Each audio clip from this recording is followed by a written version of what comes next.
me mbetur të surës të Qir, po me vërtet sirr me shpjegu ajetet e fundit ose ajetet që kanë vetë, që janë ajetet 15 deri te ajeti i fundit, ajeti 29. Allah subhanahu wa taala thot: "Fala uqsimu bil khunnas." Betohem në yjet apo planetet cilat janë khunnas. Ata cilat kanë pak njohuri në gjuhën arabe, edhe do thonë kjo pyetje do më ka drejtuar mu, thonë pse Allah subhanahu wa taala këto e sjell pjesën muhore la uqsimu, që nëse përkthehet falisht dikush mendon që është nuk betohem. Mirë, po në këtë lloj të formulimit fjalisë nuk është qëllimi i mohimit. Mirë, po është e kundërta e saj. Po që Allah subhanahu wa taala po e pohon edhe po vërteton edhe më shumë, po e konfirmon edhe më shumë betimin.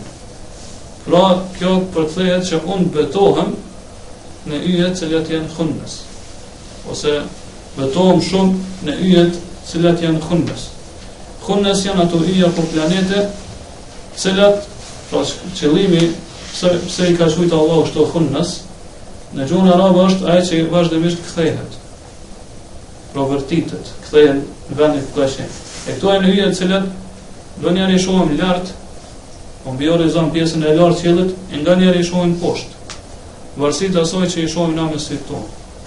Prandaj Allah subhanahu wa taala u beton të yjet cilat lëvizin, pa cilat ndonjëherë ngriten lart në hemisferën, ndonjëherë do thotë ulën poshtë. Kjo Allah e din më së miri. Pastaj vazhdon thot el-jawari al-kunnas. Po yjet këto janë ato cilat lëndrojnë. Kto i thon Allah subhanahu wa taala, edhe cilat janë kunnas. Don kunnas janë ato yjet cilat perëndojnë. Pra lindën edhe perëndojnë. Po yjet cilat lindën, pastaj perëndojnë. Kto i thon Allah subhanahu wa taala këto yjet apo planete. Pa cilat lëndrojnë el-jawari, lëndrojnë, e pastaj do thot perëndojnë natën tjetër lindin ose mbrana natës e kështu me radhë. Allah subhanahu wa taala spari betohet në yje e pastaj betohet në ditën, në natën edhe ditën. Thot wal layli idha as'as was subhi idha tanaffas. Thot edhe për natën e cila e sjell terrën. Kjo folja as'as në gjuhën arabe ka dy kuptime. Nganjëherë është diçka që vjen, pra për natën e cila vjen, pasha natën e cila vjen, ose pasha natën e cila largohet, që pasaj vjen dita. Edhe kjo, do thot, edhe kjo kuptim edhe kuptimi tjetër përdoren në gjuhën arabe. Po kjo shprehje as i përfshin dy kuptimet. Mirë po, çdo shejthëmin e Allahu shëroft, këto më afërt është me pas kuptimin e parë. Pra pasha natën e cila largohet, po kur të shkon nata, atë kalon të erë i sajna. Për arsye se thotë Allah subhanahu wa taala më një herë e sjell ajetin tjetër çfarë was subhi idha tanaffas, edhe pasha agimin kur ai fillon zbartët. Po kur agimi fillon me lindje. Po qëllimi është pasha natën e cila e largohet, e cila vjen, edhe pasha, po kjo është kuptimi më parafër në këtë ajet, pasha natën e cila vjen, pra spari Allah subhanahu wa taala përmend ardhjen e natës, e pastaj në ajetin tjetër largimin e sajna edhe ardhjen e agimit. Thot Sheikh Dhimini kështu përputhet më shumë kuptimi i ajetit parë me ajetin e dytë. Thot Allah subhanahu wa taala është betu në këto krijesa kaq madhore për faktin se ato janë ajete të mëdha, shenja të mëdha të Allah subhanahu wa taala në këtë univers. Po që njeriu i cili mediton rreth tyre gjithsesi ka marrë në përfundim se është Allahu ai i cili i drejton ato. Po kush është ai i cili do thot na sjell neve natën, kush është ai i cili na sjell neve ditën, nëse nuk është ai Allah subhanahu wa taala. Po vetëm Allah subhanahu wa taala është ai i cili po na drejton edhe kujdeset për këtë univers. Shurdat Allah subhanahu wa taala në surën Qasas, ayet 71 dhe 72, قل أرأيتم إن جعل الله عليكم الليل سرمدا إلى يوم القيامة من إله غير الله يأتيكم به بضياء أفلا تسمعون. Thuaj, pa i thot pejgamberi sa son thuaj te aty mendoni pak nëse Allahu ju bën juve natën e përhershme deri në ditën e Kiametit. Po gjithmonë me kon tërë natë. Kush është ai përveç Allahut subhanahu wa taala që ja sjell juve ditën? Po askush tjetër përveç Allahut subhanahu wa taala. Allah thotë afala tasma'un, a nuk jeni që dëgjoni? Gjithashtu Allah subhanahu wa taala vazhdon thotë kul araytum in ja'ala Allahu alaykum an-nahara sarmadan ila yawm al-qiyamah man ilahun ghayru Allah ya'tikum bi laylin taskununa fihi afala tubsirun. Të gjithashtu mendoni pak nëse thuajat e atyre nëse Allahu juve ja bën ditën të përhershme deri në ditën e Kiametit, po kur më nuk shehni natë. Kush është ai i cili ja sjell natën që ju përveç Allahut, pra që ju pastaj gjeni qetësi, po pushoni. Natën Allah subhanahu wa taala ka bërë me pushu. Allah të afala tubsirun, a nuk po shihni. Allah subhanahu wa taala pastaj vazhdon edhe thot në surën Qasas ayat 73 wa min rahmetihi, po mëshirës tina është ja'al lakum al-layla wan-nahara litaskunu fihi wa litabtaghu min fadlihi wa la'allakum tashkurun. Mëshirës tina ndaj jush është që Allah subhanahu wa taala ka bërë ditën edhe natën. Pra nuk ka lënë vetëm ditë apo vetëm natë. Ai ka bërë ditën edhe natën, pra natën thotë që ju të gjeni qetësi, të pushoni, rahati. Edhe ditën që të kërkoni për mirësive të Allah subhanahu wa taala, veli për rrezikun. Mirësitë e Allah subhanahu wa taala, wa la'allakum tashkurun, dhe në mënyrë që ju të jeni mirënjohës ndaj Allahut subhanahu wa taala. Pra Allah subhanahu wa taala po betohet këto krijesa kaq madhore, kaq të mëdha, për arsye se ajo për gjëja për cilën sjell Allah subhanahu wa taala këtë betëm gjithashtu është një gjë madhore. Ajo është ajeti në vjem ku Allah subhanahu wa taala thot innahu la qawlu rasulin karim. Vërtet ai është fjalë e një të dërguarit ndershëm. Pra vërtet ai Kur'ani është fjalë e një të dërguarit ndershëm. Ai është Xhibrili alayhis salam. Për arsye se është i dërguari i Allahut subhanahu wa taala, që Allah ka dërguar me shpallje tek të dërguarit e tij në tokë, o tek të dërguarit e tij për njerëzve. Allah subhanahu wa taala po përshkruan Xhibrilin me ndershmëri, pra është që është i dërguari i ndershëm. Për arsye se Xhibrili është shumë i bukur më pa.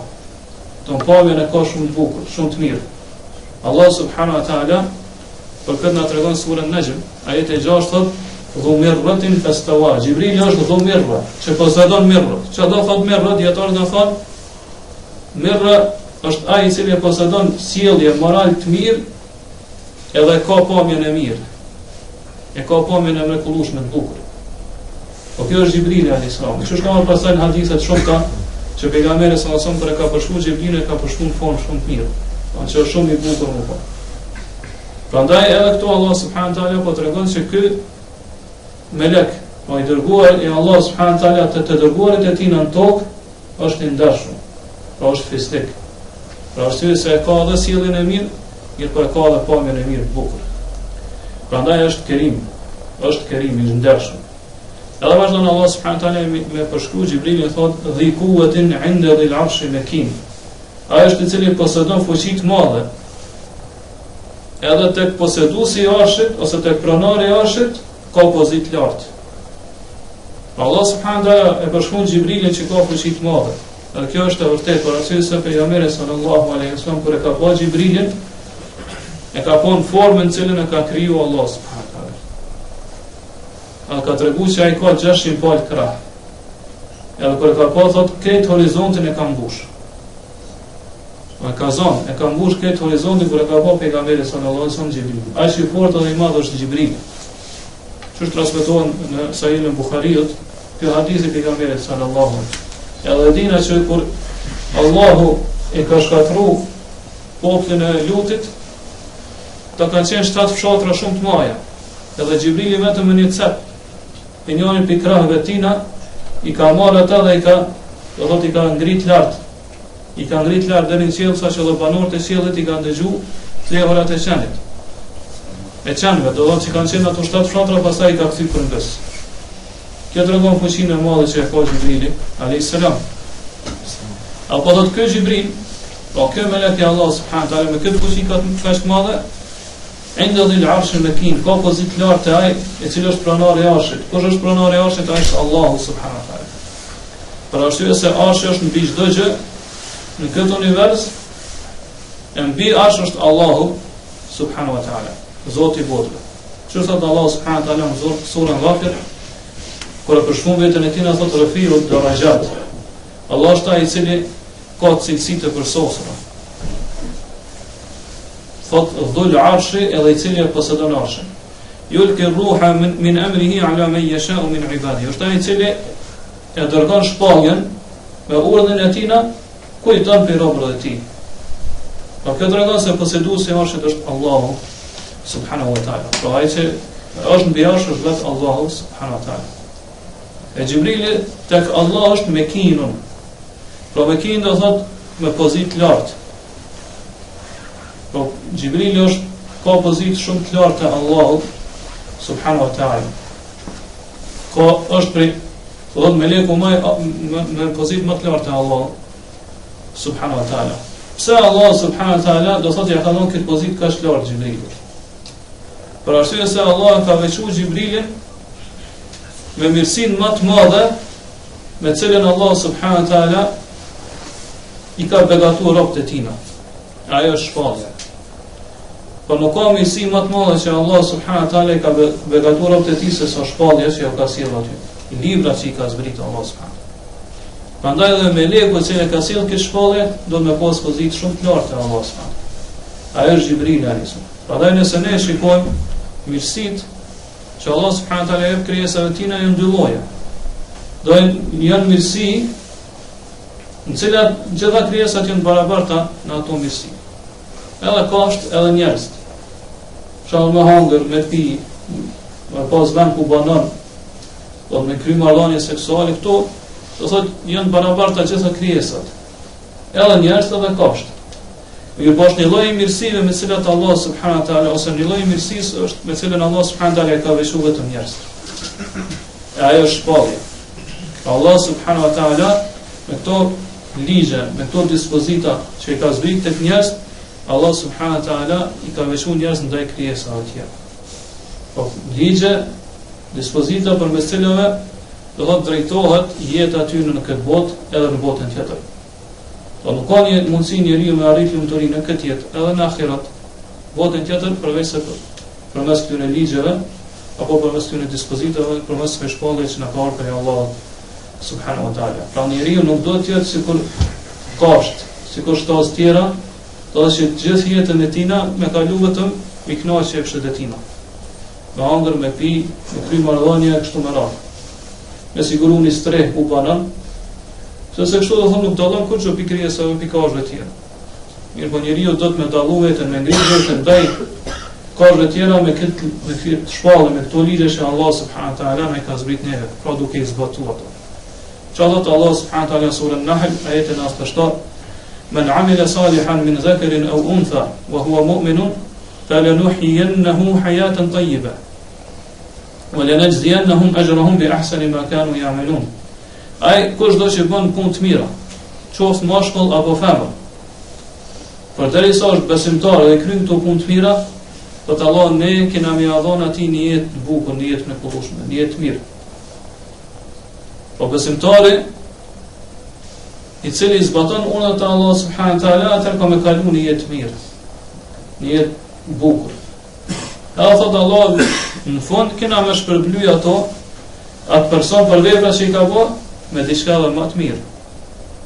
Po me shpërblimin më të mirë për shkak të veprave që i kanë bërë ata.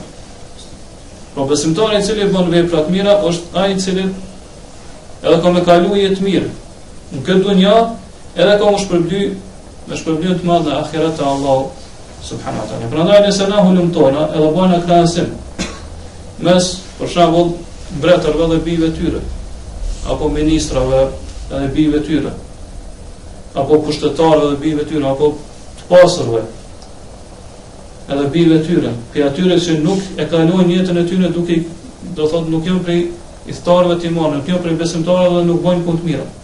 E si krahasojmë ata me besimtarë, cilët do thotë e besojnë Allahun dhe bëjnë vepra të mira, atëherë shohim që i dyti pra besimtari që i kryen urdhët e Allahut subhanahu wa taala, bën vepra të mira, e ka jetën më të mirë. Do të ka mendjen më rahat. Edhe shpirti i tij e ka gjetë përhejën e tij. nuk ka mundësi me ka ndryshe, përderisa ai është besimtar dhe bën vepra të mira. Për arsye se Allahu, në dorën e cilit janë, do thotë është i gjithë ky univers, edhe do thotë Allahu është ai i cili komandon me këtë univers, është ai i cili na ka premtuar dhe ka marrë përsipër këto. Kurdo që beson edhe bën vepra të mira, men amila salihan min dhakarin aw untha wa huwa mu'min. Kurdo që bën vepra të mira, qoftë mashkull apo femër, dhe është besimtar, po i bën këto vepra të mira duke qenë besimtar, falanuhyiyannahu hayatan tayyiba. Na kena me bashkë ai me kalon një jetë bukur, një jetë mirë. Nuk ka mundësi me qenë ndryshe, se këto na ka premtuar Allahu subhanahu wa taala. Prandaj ne gjithmonë e shohim se besimtari i cili bën vepra të mira, po Allah ka kurzuar me bën vepra të mira, jo dhe me pretenduar se është besimtar. Mirë po atë jetë, cilën e ka dhënë Allahu, me mbush me vepra të mira, edhe mu largu pitë këqija.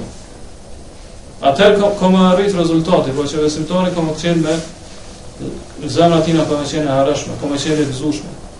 Gjokës e ti ka me gjetë atë prehen, po shpirtin e ti ka me gjetë prehen edhe pushimin e tina. Përse kështu, pra që se besimtari është i kënaqur me kadan edhe kadere, me caktimin e Allah subhanahu taala. Nëse Allah e jep një të mirë, një hajr, ai e falenderon Allahun subhanahu taala. Nëse Allah e godet me të kundërtën e kësaj, atëherë ai bën sabër edhe arsetohet te Allah subhanahu taala për shkak veprave që i ka bërë. Për arsye se e din se çdo gjë që e ka godit për shkak gjinave, për shkak mëkateve të tij. E kështu na ka treguar pejgamberi sallallahu alaihi wasallam, do të ajaban lil mu'min, inna amrahu kulluhu khair. Do të është e çuditshme çështja e besimtarit. E gjithë çështja e tij është hajër. Wa laysa dhalika li ahadin illa lil mu'min. Edhe kjo thot nuk i takon askujt përveç se besimtarit. Pse është u ditë pejgamberi sallallahu alaihi wasallam me besimtarin thot in asabat husarra shakar fa kana khairan lahu. Nëse e godet diçka e mirë, nëse Allah jep diçka të mirë, po diçka që të gëzon ty, thot ai falenderon Allah subhanahu taala dhe kjo është hajër për to, është e mirë. Wa in asabat hum darra sabara fa kana khairan lahu. Nëse e godet diçka e keqe, diçka që dëmton, thot bën sabër, edhe kjo është hajër për to. Atë vërtetën e ka thonë pejgamberi sallallahu alaihi wasallam. Pro, piksoj e shohim se mirësia më e madhe që Allah subhanahu taala ka zbrit të krijesat e tina është mirësia e fesë. Kjo fe përmes cilës ngritet jeta jonë në këtë dunjë dhe në ahiret. Do të më di që jeta reale, jeta vërtet është jeta e ahiretit.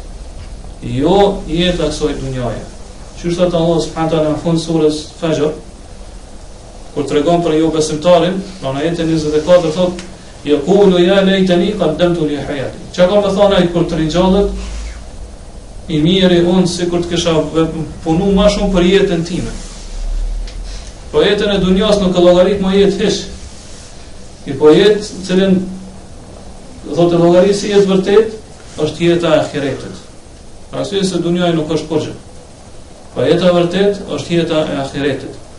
Ai i cili punon për ahiret, ai i cili punon për jetën e ardhme, për botën e ardhme, atëherë ai ka më pas jetë mirë në këtë dunjë. Po besimtari i cili bën punë të mira, çfarë thamë më herët, ai arrin me fitu dy botat, dy jetët. Po edhe jetën e dunjas, edhe jetën e ahiretit. Kurse jo besimtari humb të dyjat. Po edhe pse tek ai mundesh me pa që Allah i ka dhënë për të mira dhe sot dunjas, mirë pa ish nuk është i kënaqur me ato. A gjithmonë e gjen që ai është, do thonë, dëshpërim. Gjithmonë e gjen që ai ka zbrastir në zemrën e tij, në gjoksin e tij, në shpirtin e tij. Allah subhanahu wa taala thotë kul innal khasirina alladhina khasiru anfusahum wa ahlihim yawm al-qiyamah. Ala dhalika huwa al-khusran al-mubin. Po vërtet ata që kanë humb, që kanë dështuar, janë ata që e kanë humb veten e tyre dhe familjen e tyre në ditën e Kiametit, ditën e gjykimit. Se do kjo është humbja e qartë. Do kjo është dështimi i qartë, kur njeriu humb veten edhe familjen e tij në ahiret. Ose në ajet tjetër thotë khasira ad-dunya wal akhirah. Jo besimtari ka humbur edhe dunjan edhe ahiret. Pastaj vazhdon Allah për shkruan Xhibril thotë muta'in thumma amin. Ai është i respektuar atje, po tek Allahu subhanahu wa taala. është i respektuar edhe i bindën tjerë, Gjibrilit alayhis salam. Mutajin thëmë, atje është i respektuar. Edhe është emin, pra është besnik për atë me cilën e ka ngarkuar Allahu subhanahu wa taala. Kush e respekton apo kush i bindet Gjibrilit tek Allahu subhanahu wa taala, to bëhet Allahu që Gjibrilit i binden dhe respektojnë tjerë. Dietarë thonë i binden melek tjerë, engjëj tjerë të Allahu subhanahu wa taala. Për arsye se Allahu kur e zbret një urdhën tina, atëherë Gjibrili i urdhon melaqet që mi u bindë Allahu subhanahu wa taala. Edhe kështu krejt melaqet i bindën Gjibrilit alayhis salam. Pra Gjibrilit i takon urdhë edhe bindja tek melaqet, tek engjëjt e Allahu subhanahu wa taala. Pastaj të dërguarit mbi cilët Gjibrili ose tek të cilët Gjibrili ka sjell shpalljen, edhe aty ne takon urdhnimi edhe bindja, respektimi. Pra për krijesave, për njerëzën këtë tokë. Pa Gjibrili i dërguari i Allahut në qiell i bindën me melek tjerë, engjëj tjerë, edhe shpallën e cilën ai ka sjell të dërguarit e Allahut në tokë, pa njerëzit kanë obligim i bind aty në të dërguarve, edhe mi respektu ata, mi oblidu aty në edhe mi respektu ata. Çfarë thot Allah subhanahu wa taala, wa ati'u Allah wa ati'u ar-rasula wahdharu. Binjuni Allahut të dërguarit tina, edhe keni kujdes. Fa in tawallaytum fa'lamu annama 'ala rasulina al-balaghul mubin. Ana se ju kthani shpinën, atëherë ta dini që i dërguari jonë ka obligim vetëm miau komuniku, miau transmetu juve atë që ka shpallur Allahu subhanahu wa taala. Në këto ajete Allah subhanahu wa taala po betohet që ky Kur'an innahu laqawlu rasulin karim, është fjalë që ne ka komuniku i dërguarin i ndershëm, i cili është dhe i kuatin inde dhe l'arshi mekin, me fuqi dhe pozit lartë tek pronari apo posedusi është të që është Allahu subhanahu wa ta'ala. Këtë i dërguar, pra që është tamë është i dërguari Gjibrili a.s. Pra është i dërguari engjëll, i cili pastaj Allah subhanahu wa ta'ala në një ajet tjetër betohet që ky Kur'an është fjalë të dërguarit që është njerëzor, pra pejgamberi sallallahu alaihi wasallam, cilën gjithashtu e përshkruan që është kerim, është i ndershëm. Në ajetin që është me neve, në surën Takwir, Allah thotë është fjalë të dërguar e ndershëm, e qëllimi është i dërguari engjëll, pra Gjibril alayhis salam. Kurse në një ajet tjetër Allah thotë është fjalë të dërguarit njerëzor, edhe cili është i ndershëm gjithashtu është Muhamedi sallallahu alaihi wasallam. Pra këto janë ajetet në surën Haqqa, ajetet 38 deri në 41. Çallët Allahu fe la uqsimu bima tubsirun wa ma la tubsirun. Sot betohem në atë që shihni dhe në atë që nuk shihni, që nuk e shihni. Betohem në atë që e shihni dhe në atë që nuk e shihni. Innahu laqawlu rasulin karim. Sa vërtet ai, pra Kur'ani është fjalë e të dërguarit Kerim, pra fisnik i ndershëm që është. Po kështu po bashkon Allah subhanahu wa taala Muhamedit sallallahu alaihi wasallam, ashtu që përshkruajti Gjibrili, që është Kerim. Wa ma huwa bi qawli sha'ir. Sa do të nuk është fjalë e ndonjë poeti. Po i dërguari në surën Takwir është Gjibrili alayhis salam, është i dërguari engjëll, kurse i dërguari në surën Haqqa është Muhamedi sallallahu alaihi wasallam. Edhe kjo është shumë e qartë. Do thotë se Allah subhanahu wa taala po tregon se Kur'ani nuk është fjalë e ndonjë poeti, por është fjalë e të dërguarit të Allahut subhanahu wa taala. Allah subhanahu wa taala kështu po përshkruan Gjibrilin.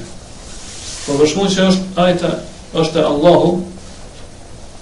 Po thotë se i dërguari i ndershëm është Allahu, e kjo është Gjibrili alayhis salam. Për arsye se i dërguari i ndershëm, i cili ka ardhur në surën Haqqa është në tokë, ai është Muhamedi sallallahu alaihi wasallam. Prandaj nëse i krahasojnë dy betimet që i ka bërë Allah subhanahu wa taala, cili është betim më i madh? Në surën Takwir kur po betohet Allah subhanahu wa taala dhe pastaj po vërteton që është fjalë të dërguar i ndershëm, po i përmend, po betohet vetëm disa prej gjërave. Po disa prej ajeteve, prej shenjave madhore të Allah subhanahu wa taala që janë në qiell. Po betohet në yje dhe në planete, fela uqsimu bil khunnas, yje të cilat lëvizin, el gjawari kunnes, cilat pasaj lindin dhe përëndojnë, pasaj betohet natën, e cila ulejli dhe as natën e cila vjen, o subhi dhe të nefes, me gjesi cili qelë, agimi e kështu më ratë, pasaj betohet në, dhe të regon që ky Kur'an është fjalë të dërguarit ndarshëm, që është Allah subhanahu wa taala, që është Xhibrili. Kurse kur po e përmend Muhamedit sallallahu alaihi wasallam, po thotë fela usimu bima tubsirun wa ma la tubsirun. Betohem në atë që e shihni dhe në atë që nuk e shihni. Cili betim është më i madh? Padyshim ky i dytë është betim më i madh. Për arsye se atë që e shohim dhe atë që nuk e shohim i përfshin çdo gjë që ekziston. Allah subhanahu wa taala u betoi çdo gjë kur e ka përmend Muhamedit sallallahu alaihi wasallam, që është i dërguar i tij i ndershëm. Kurse kur e ka përmend Xhibrilin alayhis salam, e ka përmend vetëm ajetet ose argumentet e Allahut që janë në qiell. Dhe këto kështu ka vepruar Allah subhanahu wa taala shumë dietor, për arsye se kështu përshtatet më shumë me Xhibrilit. Për arsye se Xhibrili është në qiell te Allahu subhanahu wa taala, prandaj Allah i ka përmend vetëm argumentet, pra ajetet, shenjat e Allahut që janë në qiell. E që është lëvizja e yjeve, lindja dhe perëndimi i tyre, ndrrimi i hanës edhe ditës, edhe kështu me radhë. Nëse dikush pyet thotë, çu ka mundësi që Allah subhanahu wa taala për përshkruan Kur'anin që është fjalë, njëherë po thotë që është fjalë të dërguarit engjëll, melek, që është Xhibrili alayhis salam, kurse në ajetin tjetër po thotë që është fjalë të dërguarit njerëz, që është Muhamedi sallallahu alaihi wasallam. Kurse na e dina që Kur'ani është fjala e Allahut subhanahu wa taala. Pse ka përdor këto Allah subhanahu wa taala në këto dy ajete? Këto ka përdor Allah subhanahu wa taala për sa i përket autorizimit. Pra Allah subhanahu wa taala e ka autorizuar Xhibrilin alayhis salam që këtë Kur'an me cilin ka fol Allahu subhanahu wa taala. Po që rëdim për mas argumenteve tjera, i pari i cili ka fol me këtë Kur'an fillimisht është Allahu subhanahu wa taala.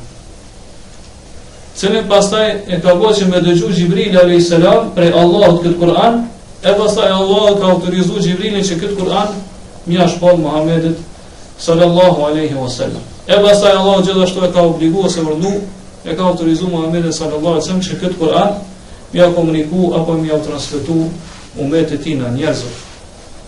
Prandaj Kur'ani është fjala e Allahut subhanahu wa taala, mirë po nëse marrim konsiderat që Xhibrili e ka marrë prej Allahut dhe ka shpallë te Muhamedi sallallahu alaihi wasallam, ka zbritë Muhamedi sallallahu alaihi wasallam, atë themi që është fjalë e Xhibrilit.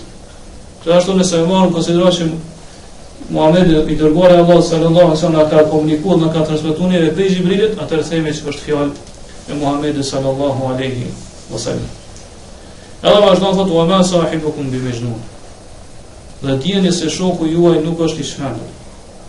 Pra Muhamedi sallallahu alaihi wasallam nuk është i shmendur. Po nëse meditojnë Allah subhanahu wa taala, po thotë shoku juaj.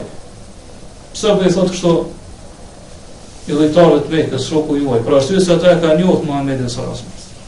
40 vite do të Muhamedi sallallahu alaihi wasallam ka qenë në mesin e tyre. Para se më ardh shpallë, para se më ardh pejgamberi, ata e kanë njohur shumë mirë. E kanë njohur sinqeritetin edhe besnikrinë e tij. Madje e kanë quajtur edhe el-Amin, po i besueshëm, besniku, që nuk rran, nuk gënjen kur. Prandaj Allah subhanahu wa taala do të shpallësh për asil Muhamedi sallallahu alaihi wasallam, dhe këto nuk po rran, nuk po gënjen. Edhe nuk është i shmendur, mirë po shpallë për Allahut kjo që po i vjen.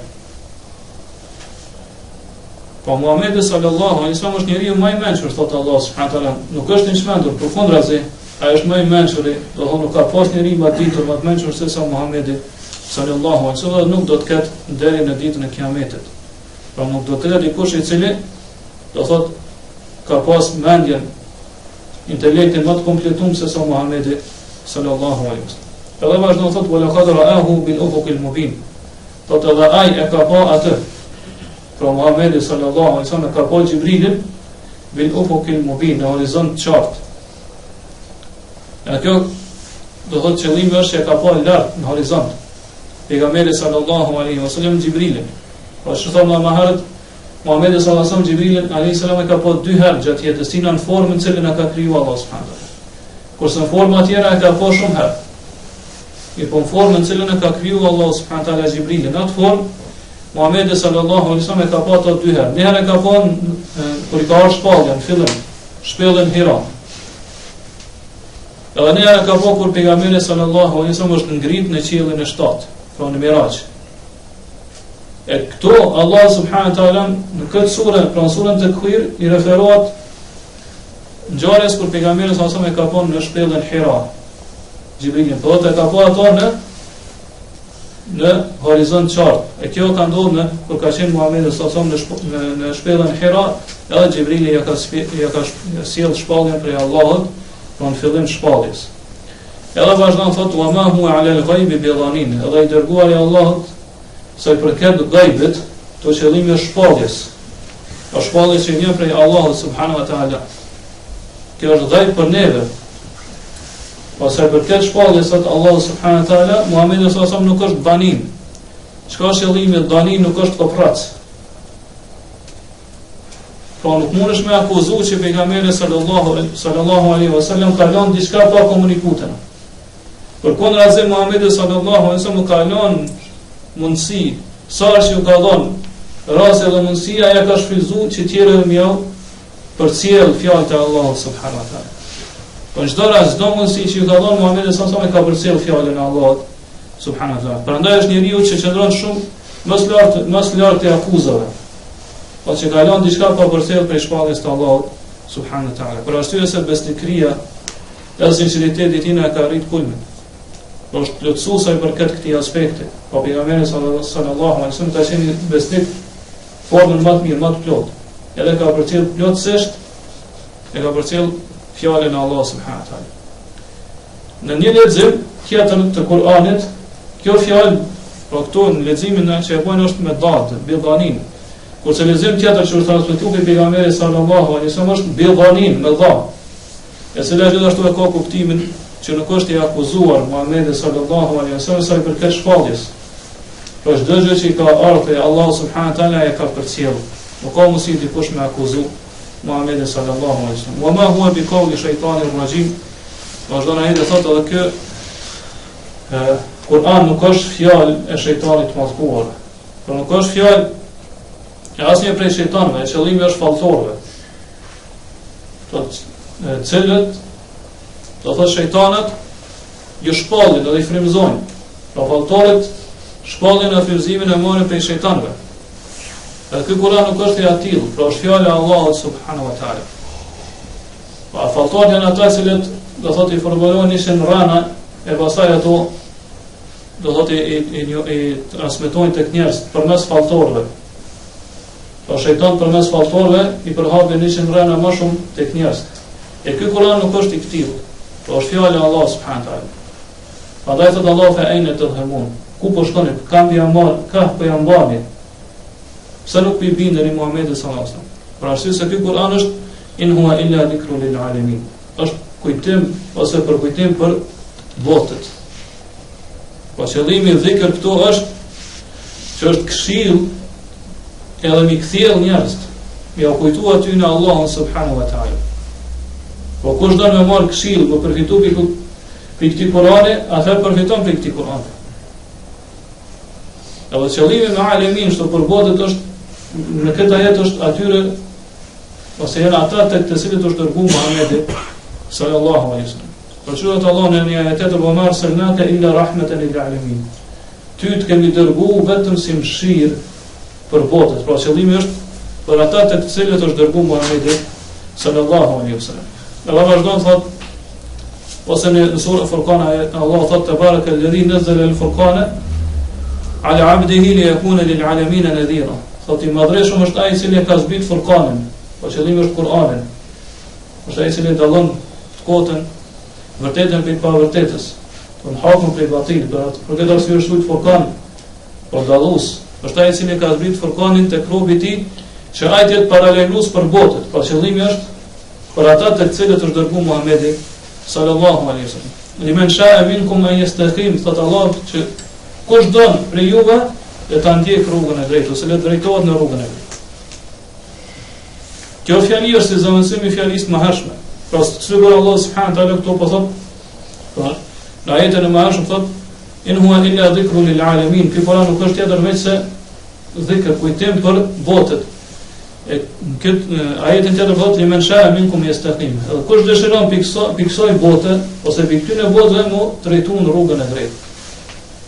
Po sigur këtu po thotë Allah in huwa illa dhikrun liman sha'a minkum an yastaqim. Ky Kur'an nuk është tjetër veç se kujtim ose këshill për ata që dëshiron të drejtohet në rrugën e drejtë. Pra Allah subhanahu wa taala në këtë ajet po e veçon atë që e ka përmendur në përgjithshëm në ajetin pararantes. Ai që nuk dëshiron mu drejtu me ndjekje istiqame për rrugën e drejtë, atëra nuk ka mundësi të përfitojë edhe nxjerr këshilla prej Kuranit. Andaj Allah subhanahu wa taala thot inna fi dhalika la dhikra. Në këtë Kur'an ka këshill, ka kujtim, limen kana lahu qalb, për atë i cili ka zemër, pra ka zemër shëndosh. Nuk e ka smu zemrën e tina me ideologji ndryshme. Au alqa sam'a, dhe ai i cili do thot dëgjon me vëmendje, wa huwa shahid, duke qenë dëshmitar. Pra ai i cili e dëshiron rrugën e drejtë, ose të udhëzohet, të drejtohet në rrugën e drejtë, atër ai do të kërkoj dobi edhe këshilla prej këtij Kurani. Për ndryshe nuk ka mundësi do thotë që drejtohet në rrugën e drejtë. Pastaj dikush këtu mundet me pyetje, do thonë, dëshira dhe vullneti i njeriu është me zgjedhjen e tij.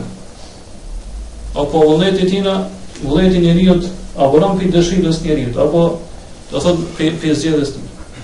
Ne themi po. Vullneti dhe dëshira e njeriu është me zgjedhjen e tij. Allah subhanahu wa taala e ka bërë që njeriu me pas dëshirë dhe vullnet. Nëse don me vepru diçka, njeriu e vepron, nëse nuk don e lën ato. Sigur mos kishin kështu, atë nuk Allahu po nuk shumojt me thonë që është ngrit argumenti i Allahut kundër krijesave tina. Pra Allah subhanahu wa taala kur i ka dërguar pejgambert, edhe i ka zbrit librat, ata nuk kanë vetë më arsye vetëm justifikim të thotë tek njerëz para Allahut subhanahu wa taala. Për arsye se Allah ka ngrit argumentin kundër njerëzve.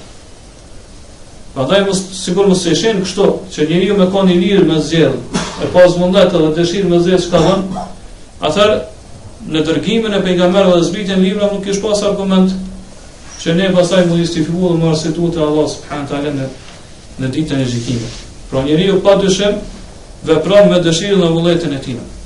Edhe gjithkusht këto e din. Pasi dikush do të shkon në Mekë, në Medinë, apo në çdo tjetër, në shtat tjetër, mundet me bëj këto lirë shumë me zgjedhjen e vullnetin e tij, me dëshirën e tij. Edhe po shkon nuk e ndjen që është i detyruar apo i imponuar në këtë zgjedhje apo në këtë vullnet dhe dëshirë që e ka, ose këtë vullnet që e ka zgjedhur. Askush, do thonë ai ndjen që askush nuk po imponon, s'po detyron me bëj këtë. Gjithashtu nëse njeriu do të bëni punë të mirë ndaj adhurim ndaj Allahut subhanahu taala, apo ato me dëshirën dhe vullnetin e tij. Apo nëse dëshiron me bëni mëkat, e bën me dëshirën dhe vullnetin e tij. Do thonë ai njeriu e ndjen që kur kush s'po detyron me bëj këtë. Mirë po ai po zgjedh vet me dëshirën dhe vullnetin e tij me bëj këtë. Mirë po Allah çka thot? Wa ma tashauna illa an yasha Allah. Mirë po nuk ka mundësi me dëshiru diçka përveç se pasi që atë gjë ta dëshiroj Allahu. Pra na nuk ka mundësi me dash diçka, me bë diçka veç se pas dëshirës dhe vullnetit të Allahut subhanahu taala. Prandaj kur dëshirojna me bë diçka, atëherë dina që kjo ka ndodhur pas dëshirës dhe vullnetit të Allahut subhanahu taala. Sigur mos kish dashur Allah subhanahu taala, ose shkon vullneti i Allahut, atëherë asnjë nuk shumë dash në botë. Shërnot Allah në surën Bakara, وَلَوْ شَاءَ اللَّهُ مَا اقْتَتَلَ الَّذِينَ مِنْ بَعْدِ مَا جَاءَتْهُمُ الْبَيِّنَاتُ وَلَكِنِ اخْتَلَفُوا فَمِنْهُمْ مَنْ آمَنَ وَمِنْهُمْ مَنْ كَفَرَ وَلَوْ شَاءَ اللَّهُ مَا اقْتَتَلَ. Sa sikur të kish dashur Allahu, sikur donte Allahu, ata cilët kanë ardhur pas pejgamberëve nuk kishin luftuar me njëri tjetrin. Sikur të kish dashur Allahu. S'kishor deri te lufta mes tyre. Masi që ju kanë ardhur argumentet e Allah subhanahu taala dhe provat e qarta. Mirë vëllat ata, pra me vullnetin dhe dëshirën e Allahut kanë rënë jën për shah. Kanë rënë mos pajtim me njëri tjetrin. Disa kanë besuar, e disa kanë mohu. Dhe sikur të kish dashur Allahu, prapë konfirmon Allah, ata nuk ishin rënë me njëri tjetrin. Pra na përmes saj në arina në përfundim dhe e dinë që kur të bëjnë një punë, kur të veprojnë një punë, e veprojnë ata me dëshirën dhe vullnetin tonë, me zgjedhjen tonë, kur kush na imponon. Mirë po, masi të dëshirojnë ato edhe të veprojnë, e dinë që kjo ka ndodhur me dëshirën dhe vullnetin e Allahut subhanahu taala, ose pasi që Allah ka dëshiruar, edhe ka dashur na me dëshiru dhe me bëhet. Sigur mos kish dashur Allah subhanahu taala nuk kishim pas mundësi me vepruar. Tu më njëherë vjen pyetje, ose disa njerëz më njëherë sjellin një pyetje dhe thonë, atëherë na pasu arsyetim për gjinohet që i bojna. Po kur dalim te Allah subhanahu wa taala, na mundu me justifiku me thonë që gjinohet i kena bën me dëshirën dhe vullnetin tonë. Sigur mos kishte dashur, atë na nuk kishun bëjë gjë. Po përgjigja për to është në këto çka e tham deri tash nuk ka argument që na më arsyetu për gjinohet tona, cilat i bajna ose kundërshtime që i bajna ndaj Allahut subhanahu wa taala. Për arsye se ne e dina se kur e dina që Allah subhanahu wa taala e ka dëshiruar këto vepra, po para se është vepër e mirë, jo apo vepër e keqe. Vetëm atar pasi që ti veprojnë ato. Kurse na ato i veprojnë me dëshirën dhe vullnetin tonë. Po masi ti dëshirojnë ato i veprojnë, dina që Allah i ka dëshiruar. Kurse na ato i veprojnë me dëshirën, me zgjedhjen dhe vullnetin tonë. Prandaj për sa e kuptojnë që nuk ka mundësi dikush më thonë që do thot Allahu ka dashur me ndodh çështo, për ndryshe nuk i ndodh. Edhe kështu na kemi arsye te Allahu subhanahu wa taala. Po kemi argument që kur dalim për Allah të arsyetu për gjinohat edhe për mëkatet tona. Pse? Se ne themi kjo gjë që ka ndodhur, kjo vepër që ka ndodhur prej te, po, nëse është mëkat, nëse është gjina, rezultati i shkafit ka qenë i dëshirës së vullnetit tonë. Pra na kena mujt shlir, do thot kur kush na ka imponu, na kena mujt edhe mos me vepruat punë hiç. Po na jena të lirë me vepruat, po mos me vepru filon vepër. Për këtë arsye themi që nuk ka mundësi mëkatari me drejtu ndonjë akuzë apo argument justifikim te Allah subhanahu wa taala për mëkatin që bën. Edhe kështu kanë Allah subhanahu wa taala këtë argument e ka tregu kocsinë e tij edhe kur e kanë përmend edhe mushrik pagan të Mekës. Çka kanë thonë ata? Se yaqulu alladhina ashraku la sha Allahu ma ashrakna wala abauna wala harramna min shay. Allah thot ata që bajnë shirk, po e dhojtarët pagan të Mekës kanë me thone për alërna pejgamberit. Sikur të kish dashur Allahu, na as nuk kishun bërë shirk, as na as baballahu tonë. As nuk kishun bërë haram kurrë. Pra dina që ata i kanë bërë disa gjëra haram, të cilat nuk i ka bërë Allah subhanahu wa taala haram. Disa prej kafshëve.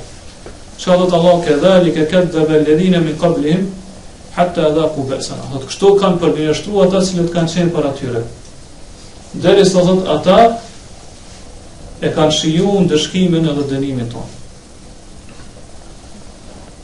Prandaj, sikur të kish pas argument fjalët e tyre, Allah nuk i kishte dëshkuar ata. Edhe kishte shpëtuar prej dëshkimit të Allahut. Mirë, po këto fjalë tyre nuk ka argument. Për këtë arsye Allah i kanë dëshkuar ata. Na e mundu me marrë një shembull për këto. Për shembull, nëse i thuhet njeriu të janë dy vende, dy qytete. Në një qytet ose një vend, një shtet për shembull është vend i sigurt, është vend i qetë. Aty ka furnizim, rrezik prej Allah subhanahu wa taala që vjen me gjesa dhe mbrëmje. Ka mundësi pune. Do vetëm pak me punu njeriu fiton shumë. Kurse është një vend tjetër, i cili do thotë është i paqëndrueshëm. Do thotë paqëndrueshëm e komunikisht edhe sa i përket sigurisë. Do është ka frikë vazhdimisht se dikush mundet me të plaskit, me të vrarë, me të rreje, kështu me radhë. Cilin vend e zgjedh njeri me shkuat? Padyshim që ka me zgjedh parin. Edhe kur shkon te ai vend, do thotë e din që askush s'po detyron me shkuën atë. Mirë, po shkon me dëshirën dhe vullnetin e tij, me zgjedhjen e tij.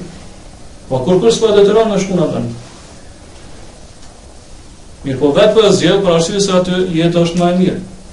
E njëjta është Allah subhanahu wa taala neve na ka dhënë dy rrugë. Edhe na ka shëruar përfundimin e secilës. Pa rrugën për në xhenet edhe rrugën për xhehenam, rrugën e hajrit edhe rrugën e sherrit. Pra na ka treguar se si do të jetë përfundimi atyre që ndjekin rrugën e xhenetit. Po që aty do të jenë për herë, do të jenë do thonë kënaqësi në të mira të shumta.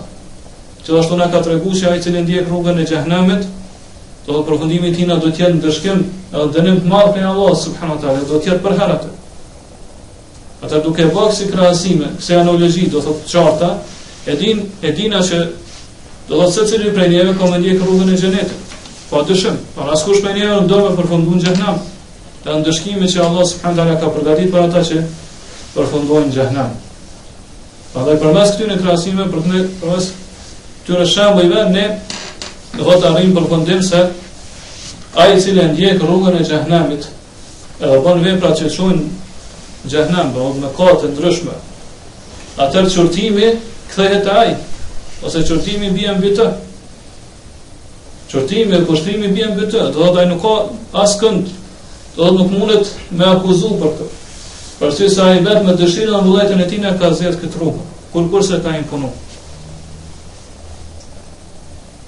Edhe kështu do thotë, njëjtë është shishë dhe maherët se njeriu sikur ta kishte ndjekë rrugën e cilat çon ta ka shteti apo vendi ku ka frikë të madhe, on pasiguri, e kështu më radhë, ku njeriu do thonë gjithmonë i ekspozohet rrezikut, atëherë ka mundet me akuzu njeriu pse ai e zgjedh rrugën edhe shkoi taj shtetit.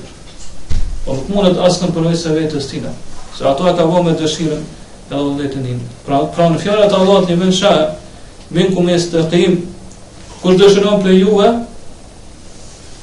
me ndjek rrugën e drejtë. Pra Allah subhanahu taala këtu po pohon edhe po miraton që njeriu e vepron një gjë me dëshirën e vullnetin e tij. Pra askush nuk e detyron me vullnetin. Pra Allah po pohon që njeriu ka dëshirë dhe vullnet. Ka njeri zgjedhje, mundet vetëm me zgjedh çka me bë. Mirë po pasi që na dëshirojnë një punë, edhe veprojnë ato, atëherë dinë që atë gjë ka dëshiruar edhe ajo ka ndodhur me vullnetin e Allahut subhanahu wa taala. Nga njëherë ndodhë që na me dëshiru, me pas vullnet me bodi që ka dëshirë, mirë po mos me arrit me realizu ato.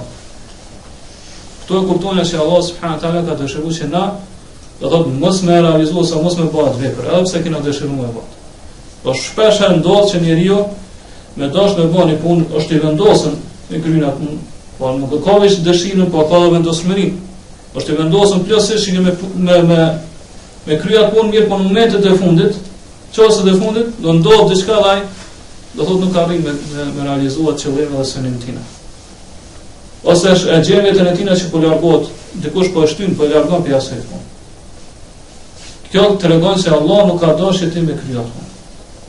Për shembull, njeriu do të shmu në xhami ose në ai vend ku mban dersat, në mundi ligjërat, në ders perfekt. Mirë po, para se me shku atë e gjanë që pa ndonjë arsye, ose do një arsye, do thotë caktuar, nuk arrin me shku atë me nguatës. Për shembull, kur dëshiron munis, i kujtohet se ka një punë pa kry. Edhe ai nuk shkon në ders, edhe pse u ka një vendosur me shku me nguat ligjërat, mirë po, kthehet edhe shkon me kry. Ose do thotë atë punën që e ka, ose do thotë pa ndonjë arsye të caktuar, do thotë nuk mundet, nuk arrin me shku në ders dhe me përfitu për atij ders. Po kjo tregon se Allahu nuk ka dëshiruar, nuk ka dashur që ai tot me realizu apo me asërim apo qëllim tina. Edhe thot këto e kuptojnë që Allah është ai i cili dëshirën edhe qëllimin tonë na ka largu, do thotë nuk na mujt me realizu. Për këtë arsye kur i ka thoni beduinit, si ke arrit me njohë Zotin tonë. Por kjo është një krahasim ose një shembull logjik që njeriu arrin përfundim që vërtet është në dorën e Allahut subhanahu taala, dhe kjo univers këtë është në drejtimin e Allahut subhanahu taala. Çfarë ka thonë ky beduini? Ka kam arrit me njohë Zotin tim për arsye se dëshirat e mia dhe aty ku kam qenë vendosur me kryen një punë, nuk u mujt me arrit me realizuar atë. Ose qëllimet dhe dëshirat e mia, do thotë dikush mi ka kundërshtuar. Po, përmes saj ka arrit me ditë që dikush tjetër është ai i cili po drejton ti. Po, ai ka qenë vendosur me boti, do ka pas vendosuri të lartë me bëni punë, mirë po, ka ardhur diçka të kundërtën, që e ka penguar, nuk e ka lënë me këtë. Apo ka pas ambicie, ka pas dëshirë, vullnet me kryen një punë, mirë po prapë dikush ka ardhur, do thotë edhe ka ndërhyjë mes tij dhe ambicjes dhe dëshirës tij. E kjo ndodh, do thotë vetëm me vullnetin e Allahut subhanahu taala. Pra dëshira e vullnetit e Allahut ka qenë ai që e ka penguar atë mos me realizuar qëllimet edhe synimet e tij. Pra ajo që arrin përfundim me fjalët e Allahut, "Limen sha'a minkum yastaqim", do themi që njeriu është i lirë, do të mundet me zgjedhje, me dëshirën e vullnetin e tij të drejtohet apo të mos drejtohet në rrugën e drejtë. Po el istiqame është, do thotë, rruga e drejtë. Përmend Allah subhanahu taala këtë ajet. Nuk ka rrugë më drejt se sa shariatin cilën e ka zbritur Allahu subhanahu wa taala. Shariatet e mëhershme që i ka zbritur Allahu subhanahu wa taala te pejgamber kanë qenë përshtatshme për kohën edhe vendin ku ka jetuar ata pejgamber, apo për gjendjen ku ka jetuar njerëzit e asaj kohe. Kurse shariatin që Allahu subhanahu wa taala ka zbritur te Muhamedi sallallahu alaihi wasallam, atë ky shariat është valid, është i përshtatshëm për çdo kohë dhe çdo vend. Deri për këtë umet, edhe për këta njerëz deri në përfundim të kohës, pra deri në ditën e Kiametit. Për këtë arsye është e njohur për gjithë ju shprehja që feja islame është valide, është e vlefshme për çdo kohë, çdo vend dhe për çdo gjë. Prandaj nëse njerëzit kanë me pasoj fe, ata gjithsesi kanë përmirësuar gjendjen e tyre.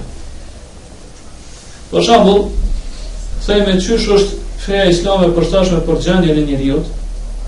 Çdo gjendje që ajo është, Allah subhanahu wa taala ka sjell, ka zbrit fe që është e përshtatshme për gjendjen e cilën është ai. Për shembull, nëse njeriu e dina gjithë që muslimani ka obligim mu falë në kom, mirë po për shkak të gjendjes smundjes që e ka nuk ka mundësi mu falë në kom, atëherë Allahu e ka sjellë në dispozit tjetër, po mu falë ulur, e ka zbrit lehtësinë.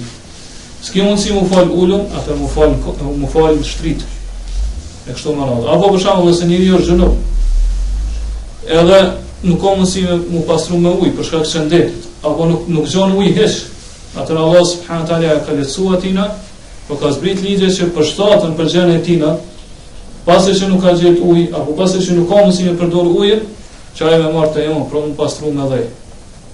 Madje ka raste që nuk gjon as ujë as dhej, apo nuk ka mundësi hiç me përdor as ujin as dhejën, për shkak të gjendjes së vështirë në cilën është. Atëherë falet pa u pastru hiç në gjendje që është. Pa u pastru me ujë apo pa u pastru pa marrë te jon. Kjo tregon që shariati i Allah subhanahu wa taala, pra ligjet e Allahut janë të ndërtuara të bazuara në drejtësi. Pra nuk ka kurfar pa drejtësi, nuk ka kurfar zullumi në ligjet dhe dispozitat që Allah subhanahu wa taala i ka zbrit tek njerëzit. S'ka kurfar vështirësie, kurfar shtrëngimi në ligjet dhe dispozitat shariatin që Allah ka zbrit tek njerëzit. Po Allah po thotë kush don për ju le ta ndjek këtë rrugë drejt, e një staqim. E rruga drejt është feja e Allah subhanahu wa taala. E kundërta e rrugës drejt janë dy gjëra, ose dy devijime, dy ekstreme. Teprimi, kur njeriu tepron, edhe ajo që është në kundërshtim me teprimin, pra ekstremi tjetër, e që është kur njeriu tregohet neglizhent, ose i pakujdesshëm, ose i pa interesuar për ligjet e Allah subhanahu wa taala. Për këtë arsye njerëzit për këtë festë Allahut janë tri lloje, tri forma. Do thotë janë dy skaje, dy ekstreme edhe mesi. Do një skaj, cilët e teprojnë, cilët e shtrëngojnë shumë fenë Allah subhanahu wa taala dhe i kalojnë kufit e Allah subhanahu wa taala. E teprojnë në fenë Allah subhanahu wa taala. Dhe skaji tjetër është, prandaj sot gjithmonë e shohim që akuzat më të mëdha janë ndaj atyre muslimanëve cilët e teprojnë fenë Allah subhanahu wa taala. Kurse kur vjen puna te ekstremi tjetër, te ata cilët janë neglizhant fare, edhe si janin hiç për fenë Allah subhanahu wa taala, se zbatojnë asaj, tu nuk ka akuzë ndaj këtyre. Përkundazi këta e lëvdojnë, këta thonë janë musliman modern. Fenë islame këto dy skoja janë devijuar. Dyja nuk janë prej fesë të Allah subhanahu wa taala. Pa ata cilët e teprojnë te kalon kufitë, ata cilët do thotë janë pa kujdesshëm dhe do thotë pa interesum, edhe nuk e zbatojnë hiç fenë Allah subhanahu wa taala. Arabisht quhet el-ifrat wa at-tafrit. El-ifrat është teprimi, tafrit është e kundërta e kësaj. Po mos me ta nihish për fenë Allah subhanahu wa taala. Gjithë dyja këto rrugë janë devijime dhe janë humbje nga rruga e drejtë. Ajo me cilën do thotë Allah ka kërkuar binim është mesi, me zgjedh rrugën e mesme. E kjo është rruga e drejtë e Allahut subhanahu wa taala. Për këtë arsye pejgamberi sallallahu alaihi wasallam ka thënë 3 herë hadithin që transmeton Muslimi, halakal mutanatti'un, halakal mutanatti'un, halakal mutanatti'un. Janë shkatruar ata që teprojnë, janë shkatruar ata që teprojnë, janë shkatruar ata që teprojnë në fenë Allah subhanahu wa taala. Për arsye se në teprim njeriu ja vështirson vetes tina fenë Allah subhanahu wa taala. E shtrëngon, do thonë ja vështirson shumë fenë Allah subhanahu wa taala. Mirë, po njëjtën kohë Allah gjithashtu i ka nënshmu, ka tregu për gjendjen e ulët atyre cilët janë ose qëndrojnë përballë këtyre që teprojnë në ekstremin tjetër. Pra ata cilët janë neglizhant apo ata cilët nuk janë të interesuar fare për fenë Allah subhanahu wa taala. Edhe përmend një cilësi tyre, edhe pse kjo është cilësi e munafikëve, mirë po vlen edhe për këta njerëz. Thotë wa idha qamu ila salati qamu kusala. Kur ngritën me fal namazin, ata ngritën me përtasi, me ndëmeli. E çka më thon për ata që s'hes ngritën me fal namazin për përtasisë e ndëmelisë. Allah i ka shërtuar munafikët se kur ngritën me fal namazin, ngritën me fal me përtasi. E ata që hesh nuk ngritën me fal namazin për shkak të ndëmelisë e përtasisë, ku po mesin ata më të këqij se sa. Kjo cilësi e munafikave këtu që ka përmendur Allahu subhanahu wa taala. Profeti Allahut është mes. Është mes të primit edhe neglizhencës. Për këtë Allah subhanahu wa taala thotë men sha'a minkum yastaqim. Kush dëshiron për juve, kush do për juve, le drejtohet në rrugën e drejtë. Pra as me shku djathtas as majtas. Mirë po, rrugtimi i tij na me kon i drejtë, ashtu siç dëshiron Allahu subhanahu wa taala sipas vestina që ka zbritur në Kur'an, në sunetin e pejgamberit sallallahu alaihi wasallam. Edhe kjo istikame, po përqendrimi edhe ose drejtimi në rrugën e drejtë është në dy aspekte. Edhe do thotë në raport me Allahun subhanahu wa taala, kur i kryen adhurimin ndaj Allahut subhanahu wa taala, nuk do të ketë as teprim, do thotë as ifrat, as tefrit, as teprim, mirë po gjithashtu as me kon neglizhent. Mirë po gjithashtu duhet të jenë në raport edhe me krijesat. Prandaj në raport me krijesat duhet të jesh mes këtyre dy ekstremeve që i gjanë të njerëzit. Mes atyre të cilët do thotë sillen ashpër në njerëz, arrogant, njëra arrogante, do thotë me fytyrë që thotë Allah subhanahu wa taala, do të përmend në Kur'an për ashpërsinë, për i përmend ashpërsinë dhe arrogancën e njerëzve, edhe do thotë nuk do të jesh pjesë ose grupi të atyre të cilët do thotë ulin shumë veten e tyre, do thotë e teprojnë modestinë e tyre ndaj tjerëve. Po njeriu do të jetë i vendosur nga një aspekt, kurse i bën nga një aspekt tjetër. Çish ka thënë fuqahaja Allahu më shëroft, kur kanë folur për gjikasin, çish do të jetë cilësitë e gjikasit, ka thënë janë bëri e yakuna layyinan me ghayri dhaf. Gjikasi do të jetë i butë me njerëz, po kjo butësi tina nuk do të më kalon në dobësi. Pastaj u kallzoi dopt para tjerëve. Edhe thot qawiyan min ghayri unf. Do të jetë i fortë, mirë po kjo pastaj mos më ndiku që ai me tepruar mu pa arrogant edhe jashtë ndaj tyre. Kështu do të jetë njeriu në raport me tjerë, jo vetëm gjykatës. Do të jetë i butë, mirë po kjo mos më shku deri në nivel që ti do të më kallzu, më mbeti dopt para tyre. Do të jesh i fortë, mirë po jo, do të që ti pastaj mu bë arrogant edhe jashtë ndaj tyre. Në këtë mënyrë, thot përmes kësaj rrugë të mesme, drejtohen edhe gjitha çështjet. Prandaj shohim disa njerëz që në raport me tjerë gjithmonë janë tashkë, janë arrogantë. Do fytyrat e tyre i kanë, do thot nuk i kanë buzëqeshur ndaj tjerë. Edhe ai ndjen veten sikur më kon më lart se të tjerët. Kjo është gabim. Gjithashtu në anën tjetër ka njerëz që ulin shumë veten. Janë modest ndaj tjerëve, teprojnë në modesti, sa që tjerët do thot fillojnë mi nënshmu ata dhe mi pushtruat. Edhe mos mi uni heq për ta. Edhe kjo është gabim. Për arsye se në këtë rast nuk të mbet kurrë respekti te njerëzit. Obligim për njeriu është me kanë mes kësaj edhe mes kësaj. Kjo është rruga e pejgamberit sallallahu alaihi wasallam, i cili ka qenë i ashpër në vendin ku ka lyp ashpërsia, edhe ka qenë i butë në vendin ku është lyp butësia. Pra njeriu do të me bë bashkë mes vendosshmërisë edhe mes butësisë, edhe mëshirës apo dhe mëshirisë ndaj tjerëve. Allah pastaj thotë wa ma tashauna illa an yasha Allah, edhe ju nuk keni mundësi me dëshiru diçka veç se atëherë kur Allah e dëshiron ato. Pa nuk ka mundësi na me dash diçka veç se Allah ka dëshiru këtë gjë për neve para se na me dëshiru atë gjë. Pra, me dëshira e vullneti Allah subhanahu wa taala, ose më mirë me thonë dëshira e vullneti njeriu vjen pas dëshirës edhe vullnetit Allah subhanahu wa taala. Sikur kish dashur Allah subhanahu wa taala, na nuk e kishim dëshiruar këtë gjë. Sikur kish dashur Allah, se kishim dëshiruar këtë gjë. Apo mase që dëshirojnë anë gjë, sikur të kish dashur Allah subhanahu wa taala, na nuk mundum do thot me veprua atë që ne dëshirojmë. Nëse Allah subhanahu wa taala dëshiron që na mos me realizu atë që është sharon dhe marrë.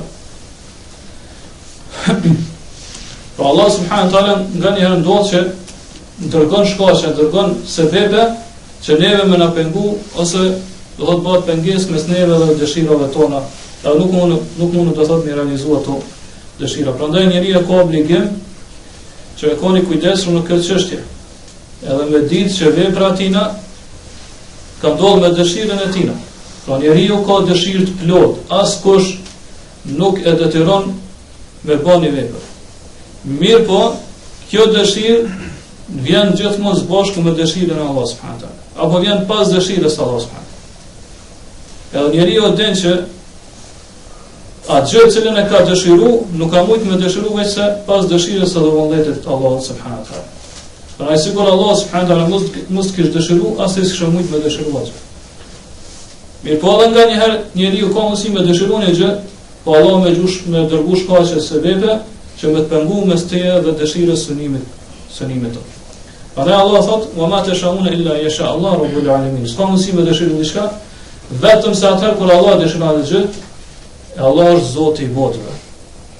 Po këtu Allah subhanahu wa taala po jep shenjë sinjal për rububien e përgjithshme të Allah subhanahu wa taala, por që Allahu me zotrimin e tij ka përfshirë këtë univers. Pra Allah subhanahu wa taala është Rabbul alamin, Zoti i botëve. Këtë univers është në dëshirën, do thotë është në zotrimin e Allahut subhanahu wa taala. Kjo alamin që ka përmendur Allah subhanahu wa taala këtu nuk është sikur alamin që e përmendni më lart. U tha in huwa illa dhikrun lil alamin. Ky Kur'an nuk është tjetër veç se kujtim ose këshill për botët. Pra si është tha më lart, këshill për botët, do thonë për ata tek cilët është dërguar Muhamedi sallallahu alaihi wasallam. Kurse Rabbul alamin, qëllimi është se Allah subhanahu wa taala është Zoti i çdo gjëje. Pra alamin është çdo gjë përveç Allahut subhanahu wa taala. Çdo gjë përveç Allahut është alam. Allah është Zoti i botëve, pra Zoti i këtij universi. Çdo gjë përveç Allahut e në këtë alamin. Pra nuk ka ndryshe. Ka në këtë univers është Zoti edhe të zotruarit, pra ata cilët janë nën Zotin, nën Allahun subhanahu wa taala. Prandaj kur themi ne që Allah është Zoti i botëve, atëherë përmes kësajna përcaktohet se qëllimi i kësaj fjale është që alamin është çdo gjë përveç Allahut subhanahu wa taala. Kështu ka thonë edhe Sheikhul Islam Muhammad ibn Abdul Wahhab, Allah më shërofët, wa kullu ma siwa Allahi fa huwa alam. Pa njeriu do të me besu, edhe me thonë vetën e tina, se çdo gjë përveç Allahut është alam. Wa ana wahidun min dhalika al-alam. E unë jam një pjesë apo një detaj i këtij alim. Pra përfundim themi që kjo sure vërtet është sure e madhe, madhështore, në cilën ka kujtim dhe këshill, dhe që njeriu do ta lexojë me meditim, do ta lexojë ngadalë, me mendu, me meditu rreth ajeteve, rreth kuptimeve të saj, dhe kështu do të jetë gjendja besimtarit me gjitha surat e Kuranit, në mënyrë që do thotë njeriu të jetë prej atyre që nxjerrin këshilla, nxjerrin dobi prej librit të Allah subhanahu wa taala. E ne të lutem Allah subhanahu wa taala që në mënabo prej atyre që përfitojnë dhe nxjerrin dobi prej librit të tij dhe sunetit të pejgamberit sallallahu alaihi wasallam, dhe gjithashtu edhe prej shenjave, prej argumenteve dhe ajeteve të Allahut në këtë univers. Allah subhanahu wa taala është i fuqishëm për çdo gjë. Allahu a'lam, wa sallallahu ala nabina Muhammad wa ala alihi wa sahbihi.